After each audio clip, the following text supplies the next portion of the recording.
Welcome to But Jesus Drank Wine. And other stories that kept us stuck. I'm Meade. And I'm Christy. In this podcast, we'll explore the stories that kept us, stuck, wanting to drink and not wanting to drink all at the same time. Join us as we show you that freedom from alcohol does not have to mean a life sentence of misery and missing out. But actually means living an authentic life full of peace, joy, and purpose. Our guest on the pod today is my former client turned dear friend, Rachel. We're so excited to share with y'all her beautiful freedom from alcohol journey. What did her life look like when she was stuck in the drinking cycle? And what does her life look like now, free from alcohol? But before we get to that, we recorded this conversation back at the end of January. But since then, she's called and she said, Meade, that thing that they found, that thing that we were praying about, it is breast cancer. And, this is one of those calls that you don't want to ever get from someone you love and care about. And I immediately thought, there are way too many women our age, way too many of us, way too many mamas receiving this exact news. And it made me sad. But then she said, Meade, if I hadn't found freedom from alcohol first, this news would be so different. I would have said, why me now? And instead, today I'm saying, I know why me now. The Lord back in December 2020 was prepping me for this. From hearing your story on a podcast and hearing my story and your story, and from reaching out and connecting with you to help get this alcohol thing out of the way, it's left me with a peace and a strength that I just never even thought was possible. Never would have imagined. And y'all, the tears came from me. Tears of just immense gratitude and praise for how good the Lord is. That here's my friend faced with this diagnosis, and she's saying, I know why me now, and also let's go. Rachel also said, please share this as it's now part of my story. And if it helps even just one person find freedom from alcohol, if it helps even just one person feel not alone on this journey, if it helps even just one person to know that hard things are possible before they have to walk through other really hard seasons in life, then it is all worth it. So thank you, Rachel. Thank you, my dear friend, for allowing me to share in the telling of your story. Such an honor and such a privilege. And, I saw firsthand the incredible courage, the incredible strength, and for first looking and exploring your relationship to alcohol, and for working to untangle the stories that kept you stuck, that led you to finding freedom from alcohol. I have no doubt that courage, that strength is primed and ready for overcoming this next really hard thing. And I have no doubt that you will overcome this next really hard thing. On an episode for another day, Christy and I will dive further into the research that shows the increased risk of breast cancer from regular drinking as defined by, one drink a day. We'll talk about the lunacy of big alcohol selling a known carcinogen as necessary for surviving motherhood, as necessary for connecting in sisterhood. The lunacy of drink pink campaigns, wine companies slapping pink labels on wine bottles in October, advocating for breast cancer awareness, all while withholding that alcohol is a known carcinogen and contributes to an increased risk of breast cancer. Again, a conversation for another day. For today, though, we hope that you will hold Rachel's story with the love and the care that it deserves. And we invite you to join us in praying for her and praying for her husband and praying for her kids as they walk this next incredibly hard journey together. And we invite you to head over to Drink Less for Your Breasts on Instagram. Give them a follow as they are just doing incredible work and sharing the truth, sharing the research, on the link between cancer and alcohol. And ladies, of course, don't forget, schedule those mammograms. For now, though, here's our conversation with Rachel. We are so excited today to have my friend and someone that I've worked with, coached with, Rachel, joining us to kind of share her story, what her freedom from alcohol journey has looked like. And I think it's one of those things where I did this when I read This Naked Mind. I heard Annie's story through the book, and I'm like, yeah, but is that really possible for someone like me? Like maybe she's just an anomaly. Annie is, and I think sometimes as coaches, people look at us the same way, where yeah, but they're coaches and they're just they're an anomaly. Like this can't really be possible for me. And so I love the idea of being able to share other stories of folks who have done this journey, and through hearing, there's always those opportunities for relatability and connection through this just shared journey. So we are so excited to have you here today, Rachel. Yay! Thank you so Welcome. much. Thank you for Welcome. having me. So why don't you just kind of take us back to kind of how this started, where you started on your journey to finding freedom from alcohol? Like, what did that look like?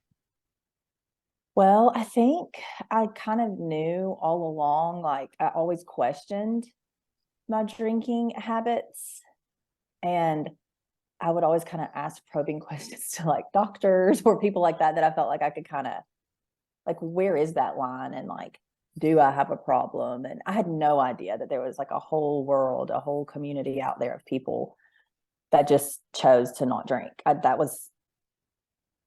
had no idea that existed. And so I kind of always, like I said, I kind of always like, why am I like the person that seems to drink the most at the party? Or why is it that I don't really ever stop until I go to sleep? These were things that were in the back of my mind. And so I just went through some really stressful life events that all people tend to go through, except it was like back to back. Like, I lost my dear grandparents. My husband and his company was going through a lot of challenges. We were selling our home. Like there was just so many things. I was having a lot of conflict and stress at my job. And so through that, and then COVID, like it kind of escalated, and I just kept questioning, and I started really praying. And that's when this book popped up on my Instagram feed. And so like everybody else, I looked on Amazon to find the book, and the reviews weren't as good as another book I saw, which was The Naked Mind. And so I ordered that one. I was like, well, this one's got great reviews. This seems like this is really fascinating to me. So I picked it up. And then I didn't read the whole thing. I just read the first little bit where it says like you can keep drinking. I was like, oh, okay. Sounds good to me.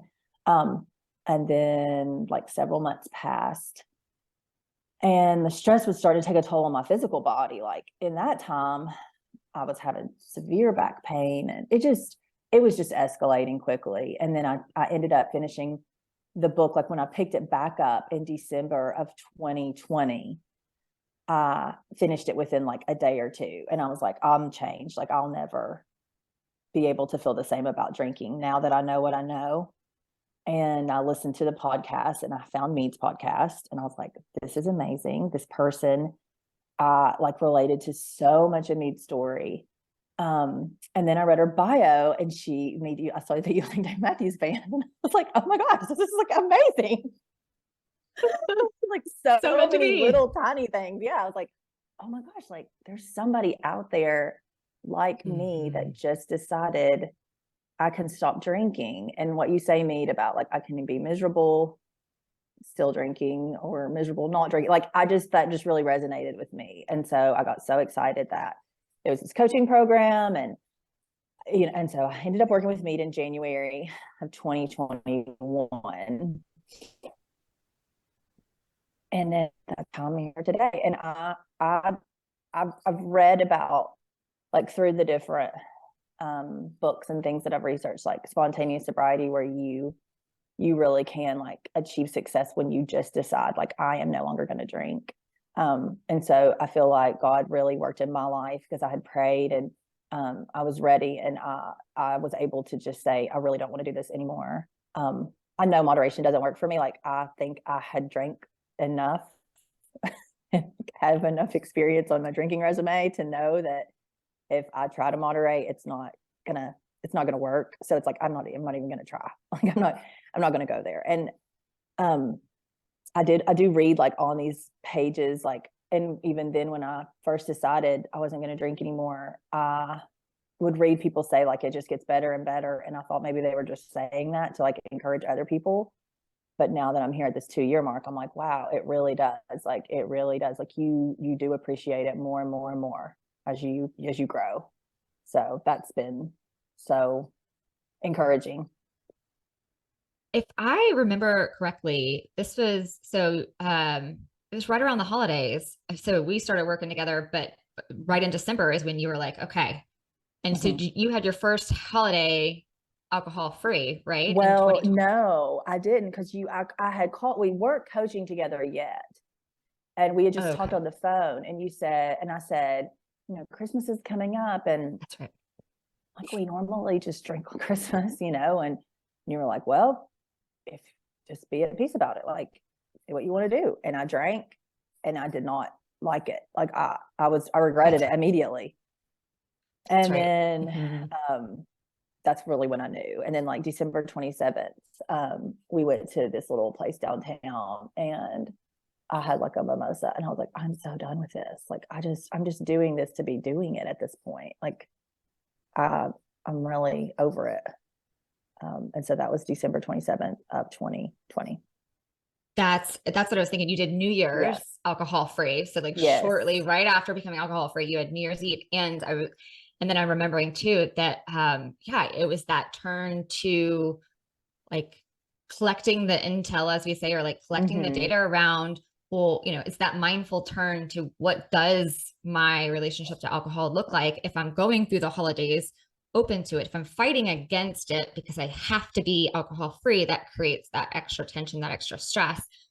But the holidays are here. What if instead I turn, like, This Naked Mind walks us through in the book too. It's that idea of like curiosity around what this looks like, which allows you to collect that evidence that says, wait, I'm doing this and I actually don't even really want to be doing this. This isn't serving me at all. And so I think that's just such a powerful example of like what one approach to this work is through, well, what does it look like in real time? I mean, as long as I'm curious, I can collect that information. What does your life look like now? And I want to go back some too, but I want to see that kind of contrast too. Well, at first I was so excited. And I think you and I even talked about this pink cloud thing. I was just so happy. And so I felt so free.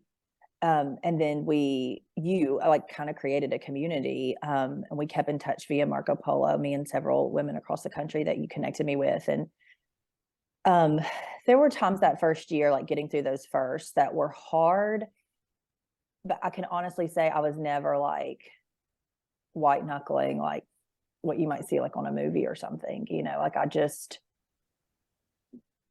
I would always play forward and like use the things that you had taught me. And I knew I did not want to be hungover again. Like, that was my thing. Like, I do not want to have another hangover. Because I immediately was like so happy to be done with those. But I was definitely craving sugar like that. I ate a lot of candy. My sister threw a huge 40th birthday tea for me. And she had gummy bears like as the party favors, because I just eat candy all the time those first few months. And the first were hard, but not really, because I was just so thankful that I was like present and not distracted and not like trying to figure out, that game in your head. Not really a game, but just like the whole conflict in your head of like, okay, how much can I drink to feel good, but not be too drunk, but then like not be hungover tomorrow? Like, there's no good answer to those questions that I would always ask myself. Like, I was trying to weigh all these, drinking equations in my mind. So I did not miss that. But I mean, of course, like when you're around a bunch of people that are drinking, like you know, you do, like it does affect you. I mean, it didn't make me sad. It just made me think like it was hard sometimes to see people drunk, because it was like, well, gosh, that's what I looked like. Like there's just so many emotions that come in with being around people that are still drinking. But then like the more time passed and the more energy I had and the less bloated I felt and the more healthier I was in my mind and in my body, the more I was able to do and accomplish. And so that's been a huge blessing, clearly. I mean, I did watercolor at night to like keep my hands busy, and I couldn't take the watercolors with me. So then I started doing needle pointing, and I love to needle point. And I did like what everybody does when they become alcohol free. I did a yoga certification training, because like, what else are you going to do? I did that. And then now I'm working on my doctorate, which I'm super excited about. I've always wanted to do that. So it's just, I love the so thing much. about yoga over here in the UK, by the way. I just have to jump in. For some reason, it's wild swimming. It's like everybody goes wild swimming when they ditch alcohol. It's the weirdest thing. No offense to any wild swimmers, but like it's this thing that everybody ends up doing is they find like natural bodies of water, and like you go basically swim in the ponds and the lakes. I don't know. Anyways, it's a thing over here. Sorry. So say I have to Google that because I don't know what That's wild so swimming fun. is. It's I mean, literally it makes just sense. swimming in in a natural body of water. But it's very big in the sobriety. There's a Yeah. Instagram. Well, I guess you feel meme so account, a meme account about. free. Yeah, exactly. I love that my you got your gosh. yoga I'm certification, gonna but have to that's start like, following the. yeah, it's like the US I'm equivalent gonna of start. wild swimming.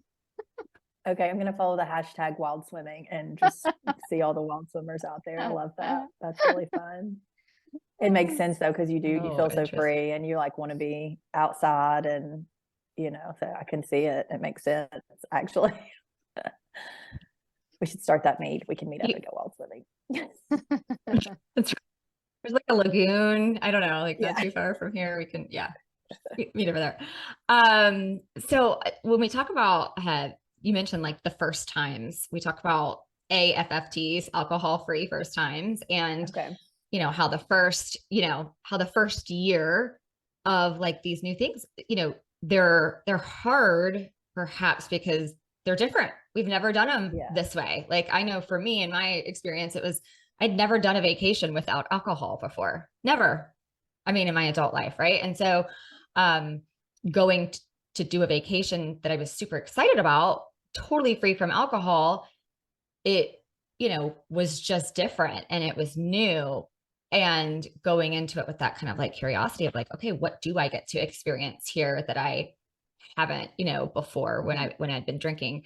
So I was just curious, like your first times, those times that you had, what were some of the thoughts that you practiced or the things that you used what was your mindset like going into those first times?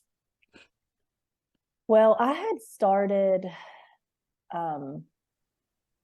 let me say this first. Like we were still kind of in and out of COVID in 21. So I didn't have to go to like a lot of parties and explain like, anything. So that helped too. But vacations were, we travel a lot with a dear friend of mine, and she's not a drinker. So that was a huge blessing that my closest, dearest, like confidant, like although I'd never really opened up to her as much about it because she wasn't a drinker, like when I made the decision, it was very much easier to like not when you're not with someone, that does. So that helped, like not being on vacation with drinkers. But I will say, first, when you first get on the trip, like that first drink is like the thing, like, oh, we're at the beach, let's have a drink, like that was hard, but not really, because I knew I did not want to be hungover.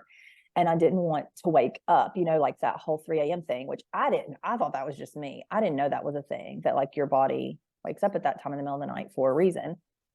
And so I hated that when you're like not in your home and you would do that 3 a.m. thing and you like didn't have anywhere to go because you weren't in your house, And so it's like, I loved that I could just sleep through the night and peacefully and get my rest.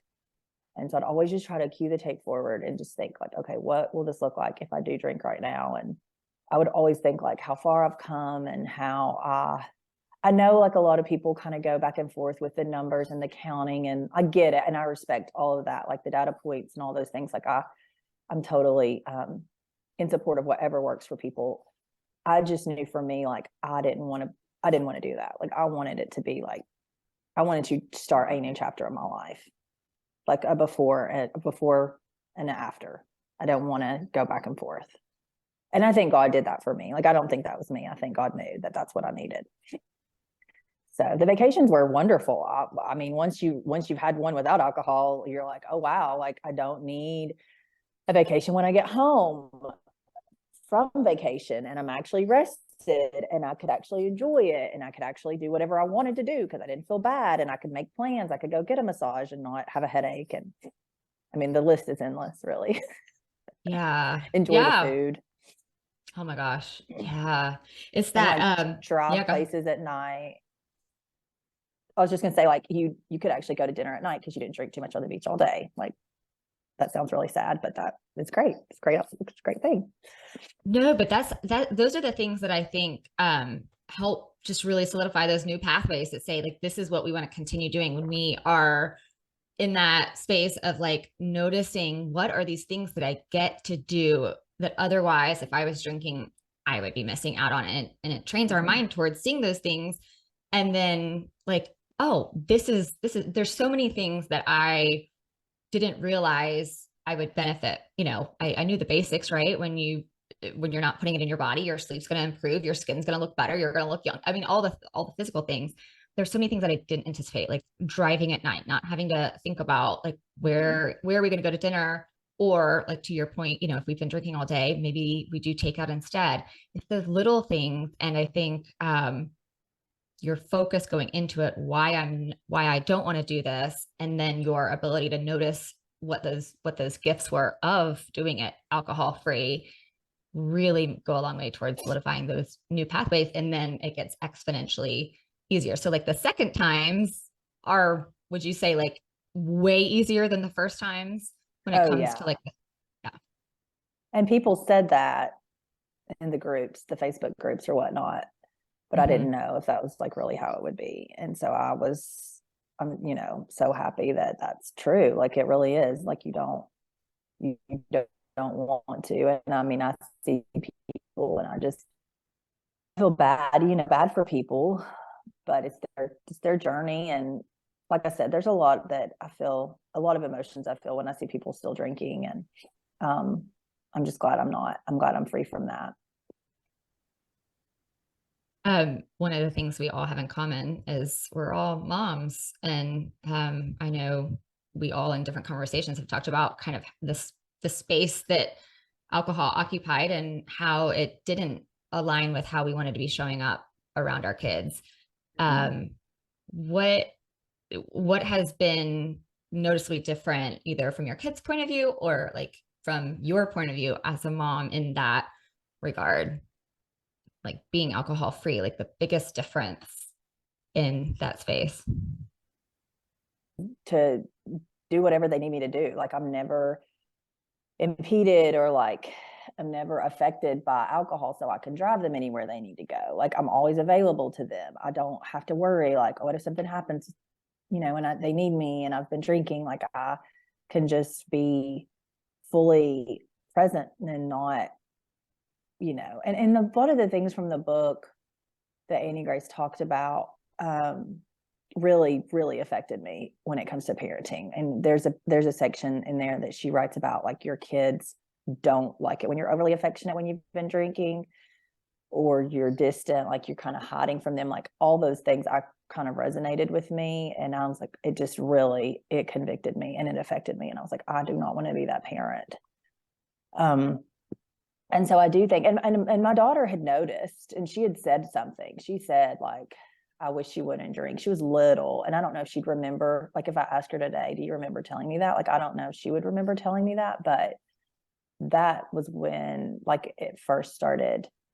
Like the seed was planted. Like, I think my drinking's different, and I think, you know, I want to, you know, change, or maybe I should change, or that kind of thing. But I don't know. I don't talk to them a lot about it, because it was the ages that they're at and the journey that I was on. I don't know. I just didn't really, they know I don't, like, they'll see funny little silly dish towels or whatnot,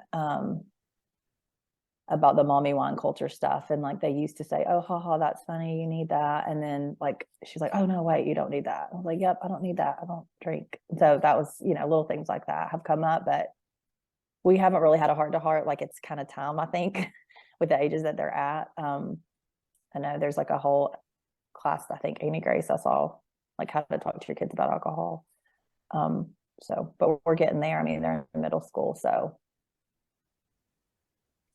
we'll see. Yeah. Well, yeah, just, I think, it's one of those that they pick up on a lot of stuff, but what I found, and that was something that kind of worried me, is like, what did they pick up on? And I mean, obviously, and my daughter similarly, like, she was like, ew, mom, no kisses. Like, she denied me kisses because my stinky wine breath. And that was, one of like a pivotal moment for me. Sounds similar to with your daughter. And they pick up on stuff, but also, like, when you're on this side of things, it's like they just know how good it is right now, that there's not a lot of wasted time. Like, we as adults, we will go back into the past and we will spend all this time kind of like spinning around the past, but kids have this beautiful way of like being present with whatever's happening. And I think that's one of the coolest gifts of being free from alcohol, is we get to live in this place of presence with them, and they're not spending time spinning around, what it used to look like. And so I think that's also why it's easy to not, maybe point out for them, like, oh, mom, this is different. I see this as a difference now, because they're not thinking about the way it was. They're just really enjoying how it is. So I just was curious what your experience had been with that. I also think it's really cool that we get to then be the ones that can lead by example for whether it's alcohol or anything else that they kind of are struggling with, right? It's like, we get to show them this beautiful thing that we struggled with, but that we worked on, that we prayed about, that we overcame, that was hard, that we can do hard things, that like, which I think is pretty much one of the coolest lessons that we can teach our kids. So that's what I always tell clients when they're getting really down about like those times when they feel like they missed out from, time with their kids, is like, yeah, but like, look what you get to teach them now. Like, you get to be this incredible role model that can speak to alcohol in their life like nobody else can. And one day I'll get to tell my daughter, like, you inspired me, like, you are one of the main reasons why I went down the road that I went down. She's always been an old soul. And so, like I said, she picks up on everything. So it's such a gift that she was that honest with me and felt like she could tell me that. I mean, I remember it. Like, I was in the bathtub and she was standing by the bathtub and she said something to me. She also said something to my mother, but that's a whole other story. Oh my gosh. Oh, that's funny. Yeah, I love that. It's teaching them that we can take our messes and we can turn them into messages, as cheesy as that is. But I was someone that grew up kind of like thinking that my mom was perfect. And I mean, she'd laugh hearing that, because she's like, I don't know how you picked up on, I don't know how that was what you perceived, but okay.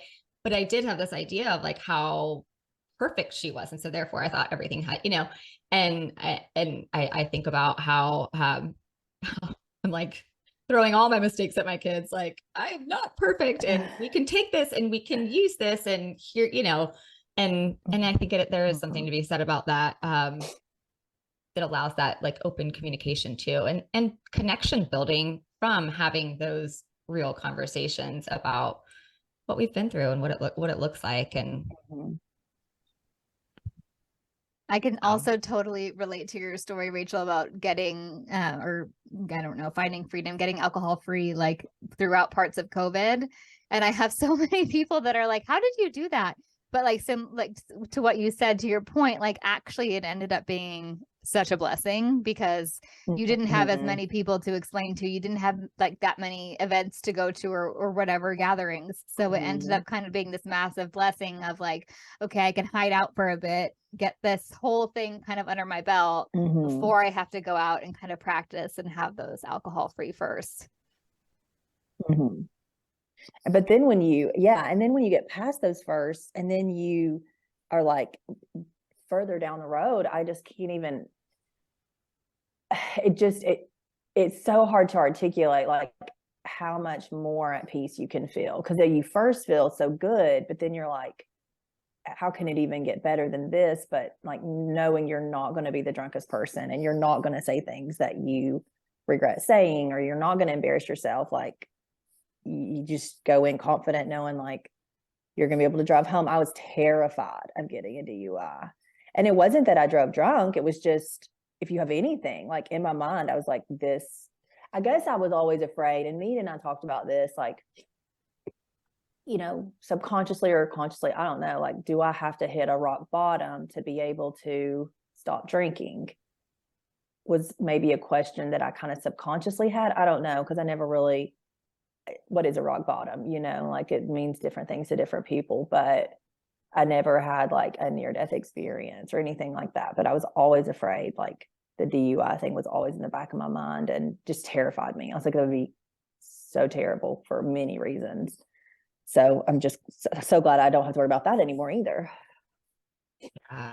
Yeah. Being able to see what those things are that like took up space, like the things, I think that's what I always come back to too. It's like, I wasted so much mental real estate on thinking of those kinds of things, trying like in fear of whatever it was. And then now seeing that space open up on this side is so different. I'm curious, since we talk a lot about like the stories that keep us stuck, when there's a subconscious belief that tells us there's some benefit to doing this but we're saying, like, but no, I don't want to do this anymore. What were like your big ones, or what were the ones that the hardest ones to untangle? So many.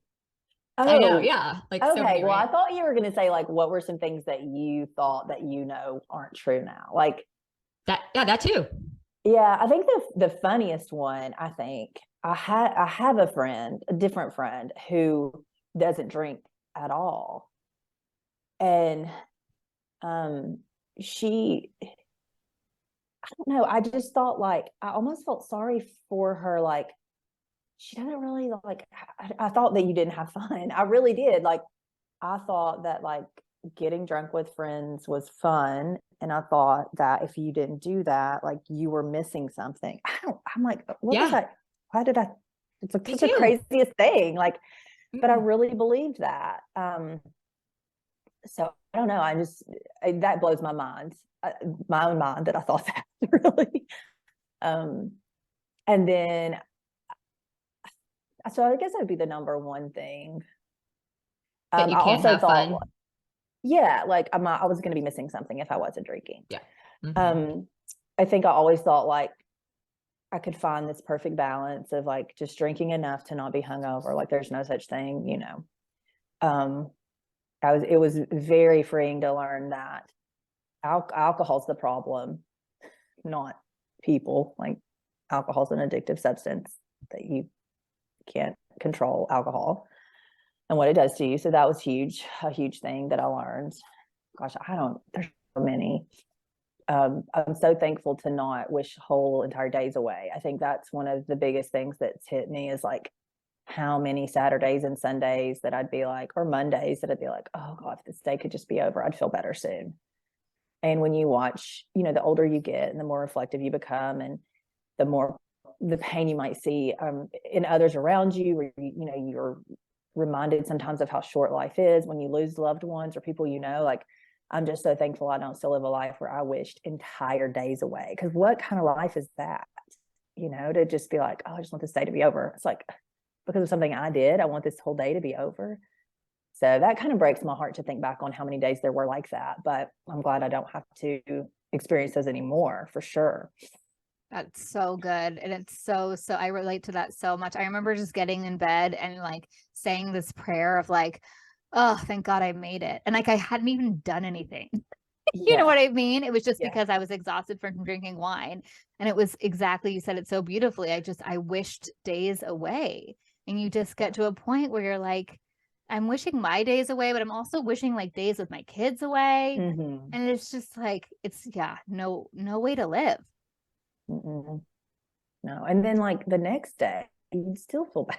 It just it Yeah. just really catches up with you. The blacking out was so scary, and like reading that once you start that, you have a propensity to keep blacking out, and people don't really understand why or like how that happened. Like that whole thing blew my mind too, learning about that, and that was really scary. And um, just I don't know. There's just a lot that I think as an educator and someone that loves learning, the more I learned about the science behind it, the more empowered I was, whether I wanted to be or not. I was like, well, now that I know this, like now that I know how it affects my brain, I don't see how I can keep doing this.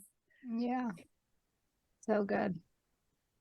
You said that the idea like that there's this friend that doesn't drink and like how could that be fun, you know, and how like I was just thinking of a conversation we had not too long ago on an episode where I was like me 4 years ago would have said that like my what I described as like my perfect birthday now, like sitting with the family with the fire watching UVA basketball, like me 4 years ago would have been like, that is so lame. And there's no way that you could ever convince me that Yeah. that would be what you would consider fun. And so this whole concept of like, what is fun and kind of being able to redefine that. First of all, so much judgment then, like, which is funny back Mm-hmm. then. Yeah. And then now it's that like knowing like why I do what I do or why something is fun. And I'm curious, like what is fun to you now that like when drinking was so fun before, like getting together with your friends and you know in that way, like Yeah. what does fun look like now? How is it different? What are those noticeable differences? Yeah. I don't know as much fun. Well, I guess it is fun for me, but just staying home and being by myself. Like I did not necessarily enjoy that before. And now I love just being on my couch with the fire burning, like with my needlepoint, watching The Crown, like just these things that I thought sounded really lame. I love now. I love quality time, like one on one with somebody. Mm. I enjoy people more than I enjoy like drinking and then drinking with it's funny like you do I will say you do really start to think about your company because when you're drunk and you just feel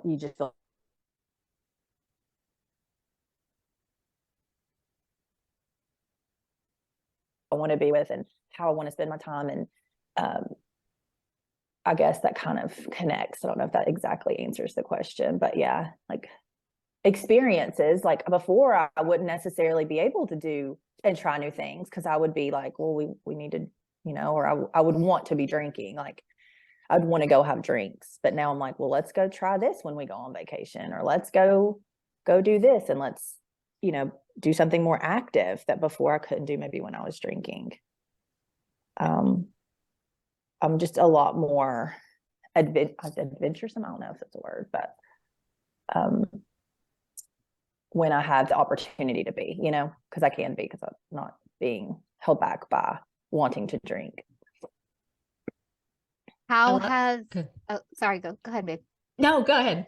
I'm interested because I haven't heard your story before. Like, how has your relationship with the Lord like changed over this journey? Oh gosh. Well, I think, you know, you hear like sermons like what's holding you back, what's your stumbling block, you know, and it was like it was such a huge boulder in my life that I mean, I always knew like alcohol's holding me back, but I didn't ever know if I would be able to like overcome it. So I think it's just like completely changed my relationship with the Lord in the best way. So beautiful. Uh, it's amazing to me how in my I can relate to that so much. I thought what alcohol was giving me was connection to people and what it was, and to the Lord. I mean, not that it was giving me connection to the Lord, but I felt my biggest fear in bringing attention to my relationship to alcohol was how it was going to disconnect me from people. Yeah. And Yeah. yet it was definitely keeping me disconnected from the Lord and having meaningful connections with people. You even mentioned like really loving one-on-one time with people, versus maybe just a whole big party of people. And I just, it's one of the greatest gifts of being able to become more connected to the Lord, and then how that outpouring means more meaningful connections with everybody.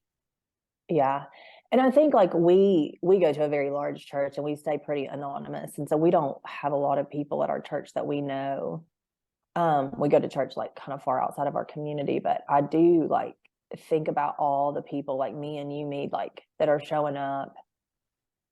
And maybe like, because we had talked about this, like they have that mask on, like it's their church self, not their drinking party self. And so it's like, how many are in there that moms like us that are like, you know, the same, like walking the same journey that we were in. I don't know, I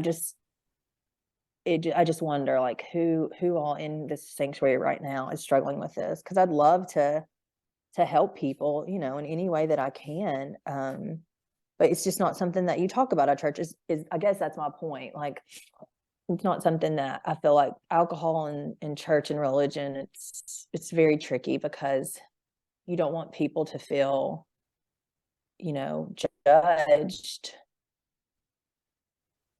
And you want to help people, but you don't want them to like make that be what stops them going to church or being vulnerable. Like you want them to be able to be honest.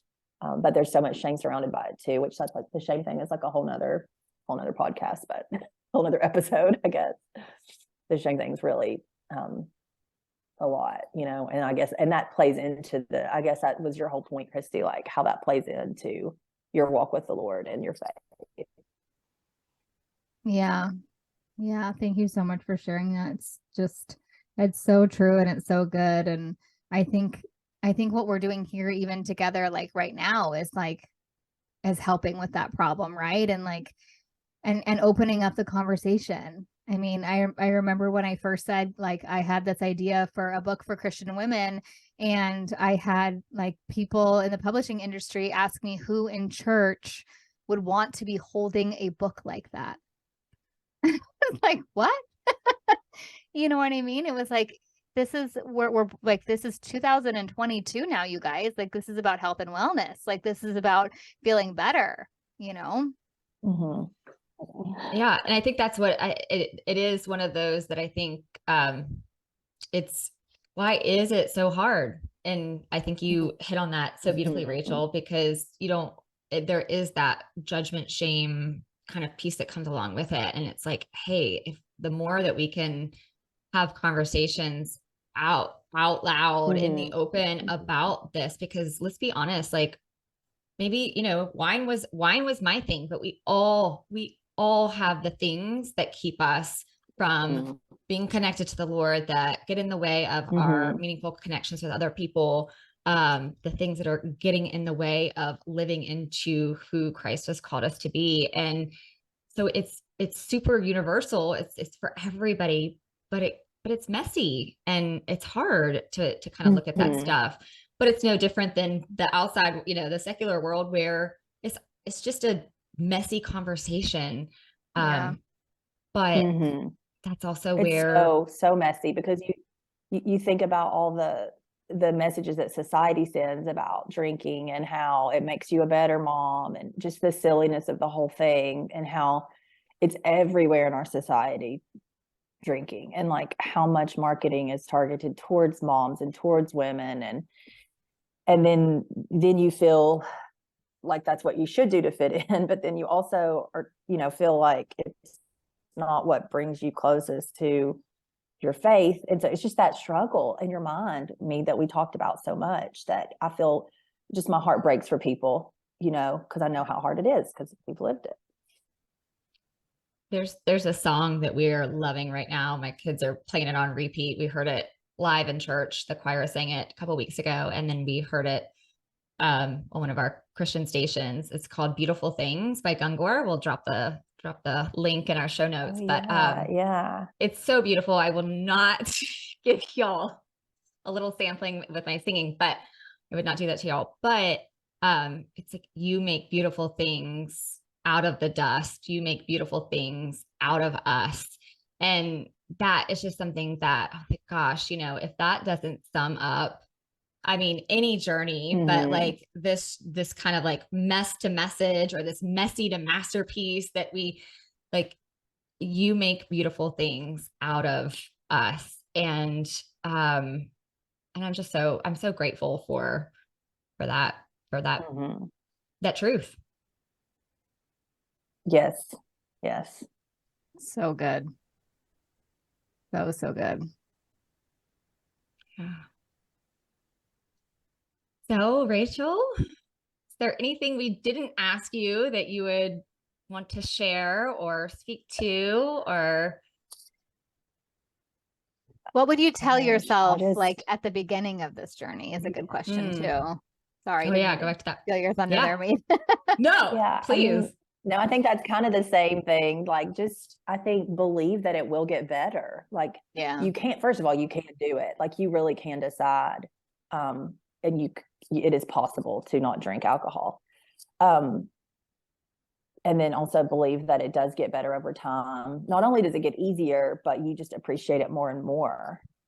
And it's just a beautiful thing. And I think surrounding yourself by community and, you know, just continuing to have that faith that it can continue to get better and better would be something that I would tell myself at the beginning of my alcohol-free journey, for sure. I love that. I love that so much. So much. Thank you so much for your generosity and sharing with us, Rachel. Like, I cannot tell you how, like, I mean, you said like, I want to help, and I want to, like, you know, for the mom who's sitting in church with the mask that is alcohol or whatever it is, how can I help her? Well, I'm pretty sure today you sharing so generously your story with us is doing just that. And so thank you. Well, thank you for all you've done for me. I'll never forget you, Meade. Wow. So good, Same. you guys. Same. So good. Thank you so much, fun. Rachel. Thank you for being our first guest. Thank you. We're so honored. honored. You guys. So honored to have you. Thank you. Bye. Thank you so much for joining us again this week. You can find all of our episodes at butjesusdrankwine.com, and make sure you follow us over on the gram at Love Life Sober with Christy, and Meade at I'm Not Sober, I'm Free. To learn more about what we do, you can visit our websites at meadhollandshirley.com and lovelifesober.com. Take a screenshot of this podcast and share it with a friend or two. And don't forget to subscribe so you don't have to worry about missing a single episode. And if you love what we're doing, please leave us a review on Apple or Spotify. This helps more women who are feeling stuck and alone in the overdrinking cycle to find hope and encouragement. Thanks, ladies. We so appreciate you. We'll see you next week.